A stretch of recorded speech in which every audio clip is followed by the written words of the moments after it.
back to the 2020 Back Pocket Game Awards for Excellence in Video Games. What? You're sitting out of my fucking shot. How hard is it to sit like a normal human? Start again. We have been I will here. die on this hill. Oh! Staying in frame. Thank you very much. We've been here for hours already. I need to move a little bit. I need to... That's a squeaky chair. It should not be squeaky as well. It's all fabric. Just to clarify, we're not resetting after that. No. We're continuing with the bit. Yes. Okay. That's what we do, apparently. Apparently. So this award category is I Will Die on This Hill. Ooh. It's Clint Eastwood. I thought you were going to go for a far more like fist pounding on the desk, like I will die on this hill. Damn it! I shout a lot. You do. Question his dramatic choices Thank you, as Steph. well. Totally. He's an Oscar winner. This is the this is the best game that came out this year that you want everyone to play. Came out this year might be a bit of a stretch for one of us, but we'll we'll allow it. Yeah, I Will Die at This Hill. The game that you, when you look back at this year, people are like, what should I play? I played all the big stuff that came out. What's something that maybe I should check out? And this is the game that you think of. Gus. Sure. So the game that I think the game I will die on this hill for. Yep. Is of course a Zelda game. It is Hyrule Warriors: Age of Calamity. This is so on brand for you. It really is. This game both surprised and shocked me, and now when I look back on it, I think everyone should try this. Everyone should try a Dynasty Warriors style 1v1000 game, and this is the best way to do it because it is the most visually pleasing. It's the one that's associated with a franchise that I think the most people have at least one experience with, at least. And it turns out to be one of the better iterations of a Zelda story, that of Breath of the Wild. And so adapting it for this style of game, which is just so... could not be like diametrically opposed to what Breath of the Wild was. It is, here is a field that's not empty, that doesn't just tinker with pianos That's as the you... defining thought about Breath of the Wild is this game is mainly about empty fields, right? It kind of is. When you play Breath of the Wild, it is the emptiness. It is literally an abandoned, forgotten world that has... Except for all the towns full of villages. Well, I mean, even those were pretty sparse, and they had a few people in them. That's a Switch issue. Do you ever find it probably. gets just like... Because watching it now... Am I dying on this hill? It We're seems murdering you on the hill right now. It seems incredibly frustrating to me to see that many enemies that you're constantly just having to push back all the time. Like, it doesn't feel like satisfying. But Fair enough. You play Destiny. No, when I shoot things, they die. Okay, fair enough. There is an element at the start that makes you go like, I want to clean up the whole area. I want to make sure they're all gone. And once you get into the rhythm of how the game is played, what your objectives actually are, how you complete a level, you realize that it's not about making sure there are no more people, that this field is empty again. It's not about that. It's getting rid of the mobs and moving from the bigger hordes while you let the rest of the battle play on around you, which is actually quite nice. Right. Because it adds to the feel of like there's a war happening here, there's a battle going on at this one point. So, but I agree, right at the beginning it was this element of like, okay, you've got a counter saying how many enemies are left, and I've got to take them all out. They actually then play into some of the smaller missions later on because you do mini missions, which are like, go to this small battlefield and just wipe out everyone. And that's all you have to do versus... Did you just turn into a hat? So this is Impa, who's one of the other characters, and they can charge up an ability to clone themselves and then do wider attacks while you like throw your hat in the air. That's pretty cool. There's some really interesting combat dynamics in this, and combat mechanics, I should say.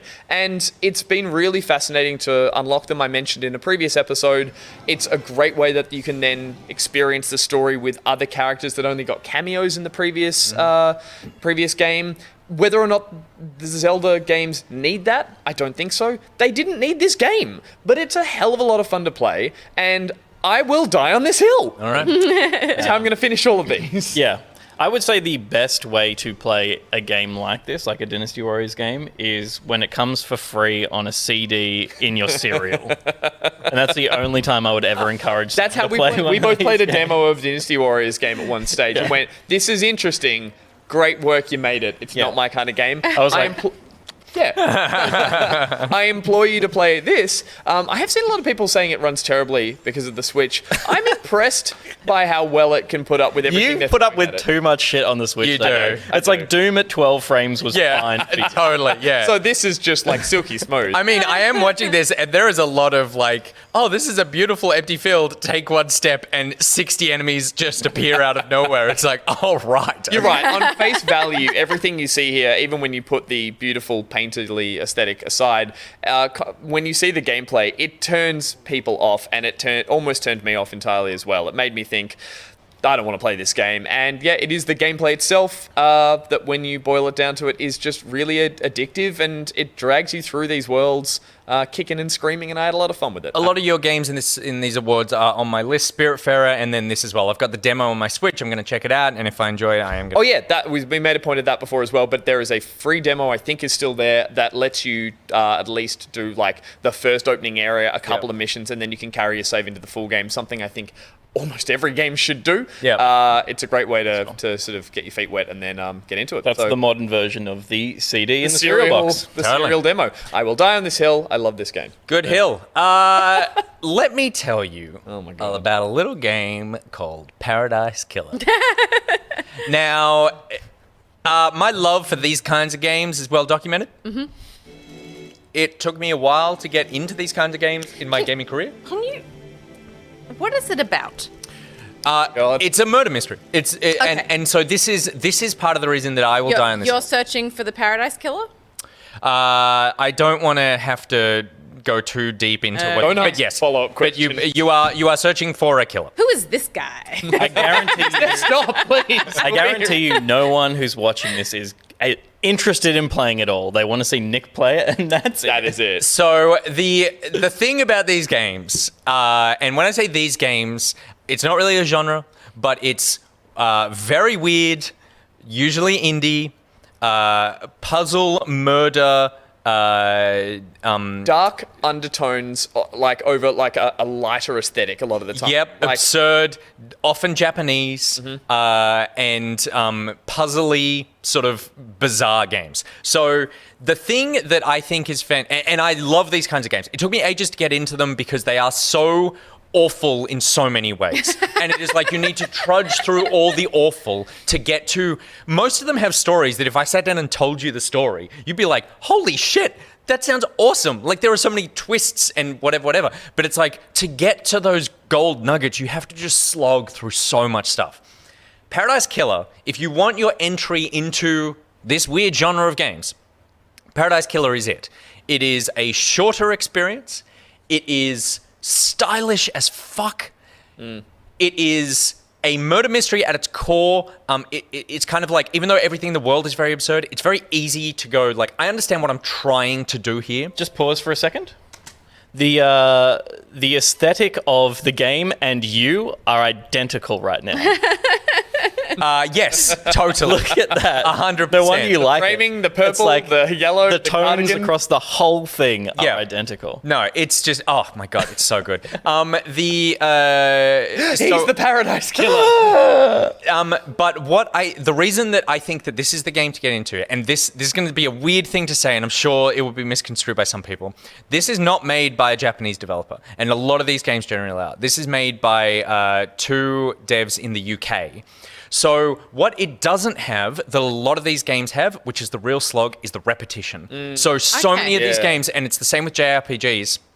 I only saw you play the first hour. Yep. But the dialogue was very, very repetitive. Yeah. And I feel like you've been numbed to it, but I would say it's either intentionally mimicking that repetition or it's just fucking awful. It is not nearly as repetitive as you expect to see in these games. It is, and the way that they talk, the dialogue is so snappy and stylish. Like there is a delight in the wordplay and the phrasing and everything. Yeah, right. But there is, as you go through, you are constantly getting new information really like often.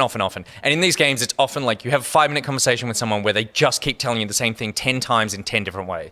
One thing in 10 different ways. And this game has so much less of that. And I think it comes from the fact that like there is a Japanese style of storytelling in video games which just like is constantly reinforcing itself. And because this is made by Western devs who are mimicking a style, it seems to have less of that in it. But the game is like, it's also diverse as hell, it's horny as hell, it's got great music, it's got an awesome story, it's got fantastic characters, you can play it on the Switch, and so it's easy to just like pick up and it's just like such a great... But if you're like Pete and you don't like these kinds of games, you will hate it because it is still one of those games. It's funny though, for this category in particular though, you obviously, this is a hard sell for you, this genre or this melding of genres that you have been pushing for a long time, and it must be frustrating for you over the longest amount of time to sell people on this, i.e. I Will Die on This Hill, but it's like this is what you're saying is a far more approachable one because of a few of those elements that therefore make it the better sell. I think everyone in the world should play Zero Time Dilemma. But I also think no one should play that game because there is so much in that game where you're just like, this is an awful video game, but it is such a fun, special experience. Yeah. And this is the easiest one to recommend of just going, if anyone is going to like it, if you're ever inclined to like this kind of thing, this is probably the game that will get you into it. And I think it helps that the art is just so cool in this game. Like the feeling of being in this world and the music and just the vibe of the thing is so like, wow, this is like a real distinct thing. So yeah, this is the hill I'm dying on. I love this hill, but also like, don't join me on this. What hill. a weird horny hill. It's such a horny, the hill is shaped like a dick. I will just quickly, I just want to add that the appealing part of this for me is that there is a 3D navigatable world. That's something that often in these sort of story games I find a bit, I can't really get a grasp on where I am, and it's sliding characters in the background. And I know it's a really kind of fickle thing to be examining, but it's basically that, I said examining because it was like examine came up on the screen. And that would help me just kind of lock in where I am and what's going on, even though it's batshit crazy. So yeah, kind of cool. There you go. All right, that is my hill. Steph, what hill are you dying on? My pick is, I guess, it's not really a game that anyone sort of felt poorly about that I have to defend a lot, but it's a game that I feel like, I don't know if you've played it. Have you played? I have not. Yeah, Phasmophobia. I feel like that was a game this year that was just like a total win in terms of providing an experience that was really unique and funny and cool and very terrifying also. I don't know that I've ever played a game that uses player voice as a mechanic in the way that this does, and it was so great.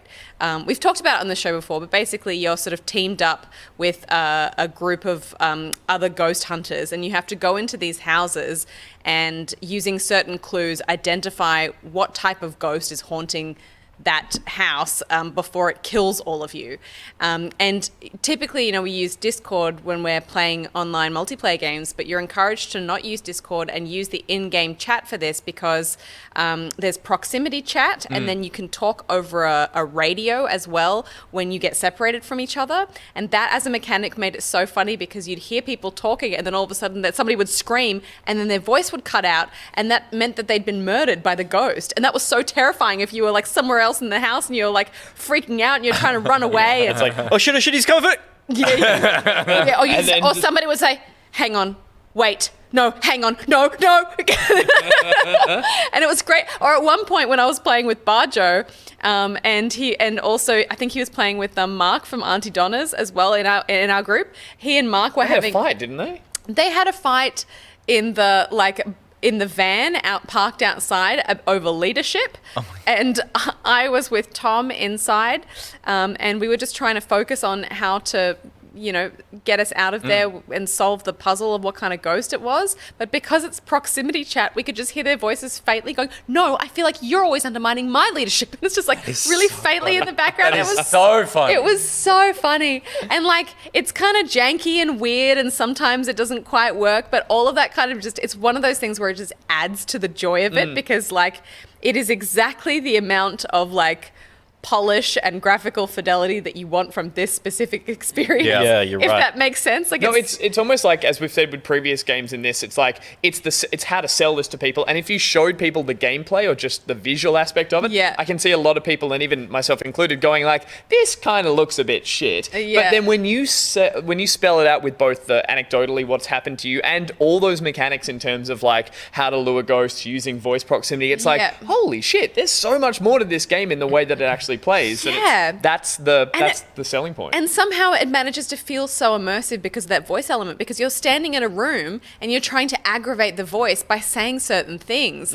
And then when that like has a result, it's legitimately terrifying. Yeah. And it's so cool. And you're trying to run and you can't really run. You cannot run, no. Which is But- so funny. and then, yeah, it was that- really great during like COVID as well, just being like a game that brought people together in this really weird way. That jankiness plays into the specters that you're being hunted by or hunting as well, because they don't get to a point where you see the AI rhythm or pattern going, they'll always do this or something. It's like, it's so unpredictable that it adds a level of fear to it, that you go, what is that? It can't come out here, can it? Is it out here? It's behind you. Oh my God. It's like, that was such a great element to it. And like, don't patch that. It's like, Yeah. keep it weird. It was so great. I had so much fun with this game this year, and I highly encourage everyone to play it. Not just because it was fun, but just because it has such a unique, cool mechanic. I just think that it'd be a shame to Full miss screen that? out on that, because there's just nothing else like it that I've ever played anyway. Just summed up by that vision as well. Yeah. All the characters, professional ghost hunters.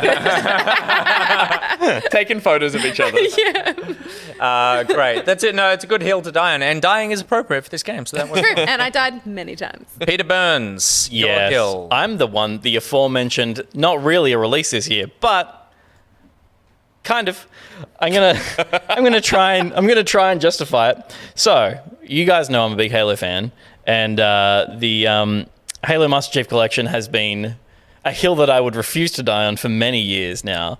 But I'm almost at the point where I'm ready to die on this hill. That's true. Every time I've mentioned the Master Chief Collection in passing, you've been like, I cry. trash. I cry. Trash.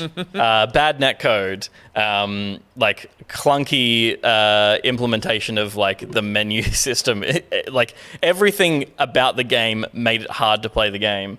But they've I been want to say a game or collection that came out in 2014. 14? Okay. I was going to say 13. 2014. They have been working on this game for 6 years. And Been on this hill they for a still haven't fixed Yeah. it properly. However, they did recently release Halo 4 into the collection, which wasn't on in the original release, and wasn't on the Xbox version of the release. That's right. So it's like a staggered release. You Of the pay for it up It's- front. It's basically, yes. And with Hey- Game Pass, you get everything. You paid for the. You get everything. If you didn't have Game Pass, you paid for the collection up front, and knowing that they would be releasing these games slowly over the. Not even knowing that. Everything since day one has been an apology to the Halo audience. Totally, it's been. point that they- We're so sorry. Take Halo 4. And then they were like, Halo 3 ODST. I was going to Yeah, say, they're wasn't like, here, take ODST because we're Reach sorry. wasn't in it. Yeah. So now, like, this of everything. It's like a Halo Game Pass. yeah, it totally It's is. Game Pass just for Halo. Now. Yeah. So Or specifically, was this their plan all along? Long plan. So This is Pete- exactly the kind of planning So- that gets Halo Infinite delayed for a year. Yeah. So November 18th was the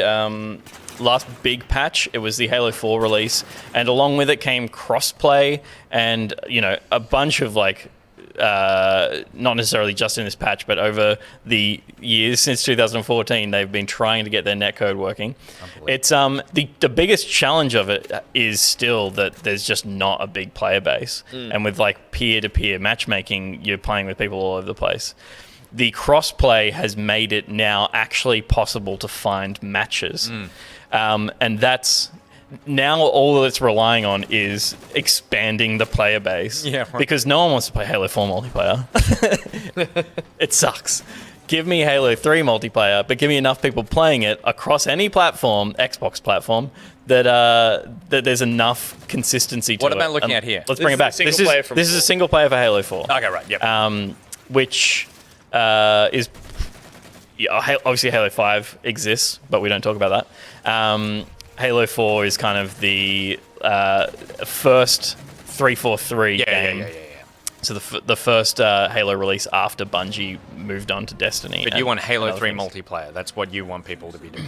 Halo 3 and Halo 2 multiplayer, I would love to see have a big resurgence. That's the game that I want everyone to play, is the Master Chief Collection, solely so that I can destroy you scrubs. Part of the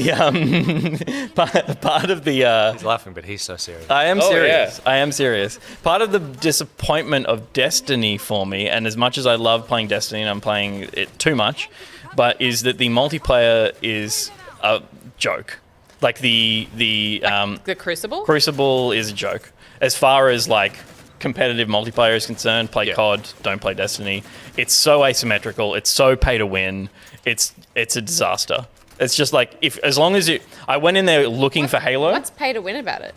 Like I just don't play enough Crucible to know.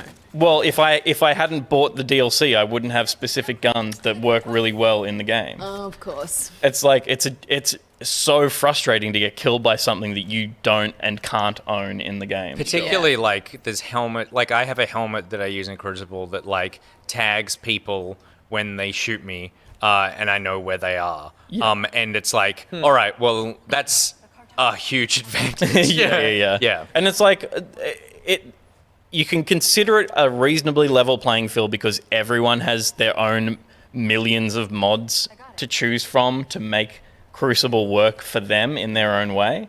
But because someone got the best roll of some shotgun, they can slide across a corridor while firing and get a one-shot kill, whereas a new player cannot.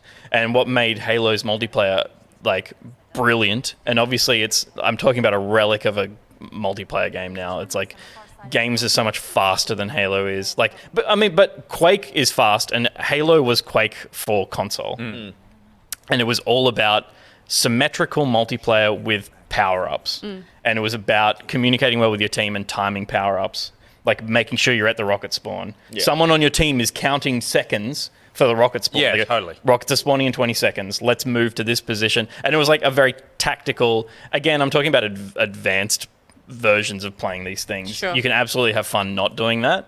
But because I played it like reasonably competitively, I missed that. And I get that from Dota, and I don't get it from Destiny, and I would love to get it from a shooter that I really love again. And I don't love COD, but I love Destiny and I love Halo. And so please play the Master Chief Collection for me. So you can make them die on your hill. Are there Please. people, Let are me there kill people you playing on it? my hill. Are there people playing it? Yeah, in the multiplayer? It's the cross-platform has helped a lot, but it's still like the only way to find games is to search in like the mix of everything. Yeah. It's like it's gonna throw you into a Halo 4, Halo 2, Halo 3. You have a specific couple of modes that you would like to play in, and it's not really helpful. I just want to play like Slayer battle rifles on like the good Halo 3 maps and have enough people that I can jump in SWAT there. on Blood Gulch for me. SWAT, yeah. Yeah, I love it. But I'll dive back into this actually now, just if anything to play a game with Angry Peter. There you go. There you go. You got to win. The hills that we are dying on. Gus, it was Zelda Age of Calamity. Myself was Paradise Killer. Steph, Phasmophobia. And Pete, Halo Master Chief Collection. Specifically the multiplayer, but only the good maps from Halo 2 and 3. Slayer mode. It's that category. What a hill. What hill are you dying on from 2020? Let us know in the comments. We'll be back tomorrow or whatever day that's coming out. Like, we'll be back at some point soon with another award. Smooth. Play Paradise Killer. That's not how these work. We don't get to quickly jump in. Play it, for fuck's sake. I've given you so much. I've given you so much over these years. You've enjoyed watching me play No intention of these. playing Paradise Killer, and I have no intention of playing Hyrule Warriors. At least But get she's off gonna Bob. play Halo. Gonna play Halo multiplayer. She has to if this relationship can survive.